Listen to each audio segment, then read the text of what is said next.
والله اكتر حاجه مضحكه في المجال ان يطلع واحد متعلم، من المفترض ان هو متعلم يطلع يقول لك ممنوع ان انت تشتغل بدراع العزم او بنيوتن تورك. هو الصح ان هو يتربط بدراع عادي، يعني مثلا دراع زي ده، هل ده بيقيس جهد المسمار وعارف جهد المسمار كام عشان يقطمه ولا ما يقطموش؟ ولا بتشتغل بدراع العزم وانت بنفسك بتحدد النيوتن اللي انت هتشتغل عليه؟ هيجي يقول لك يا جماعه الناس الهبيده اللي بتطلع تقول تشتغل بدراع العزم، هو انا هرمي فلوس في الارض يا راجل؟ طب بقول لك ايه، استنى كده اوريك حاجه. مفيش مسمار عندي بيتربط غير بدراع العزم، حتى مسامير العجل.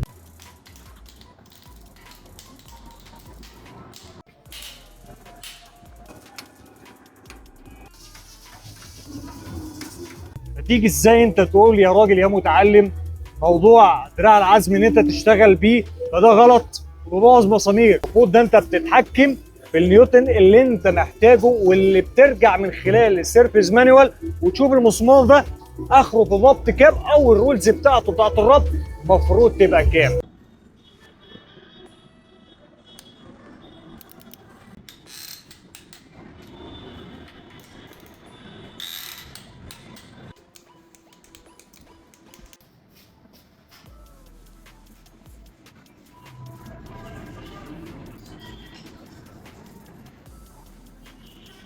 انا تصورني من ده مع ايه يعني؟ مش شغل فاهم نظيف ده. يا جدع، يبقى عليك بالله عليك بالله عليك، انت بتروح اماكن كتير وقليل وروح. لا والله والله ما بشوف الكواليتي ده في حته.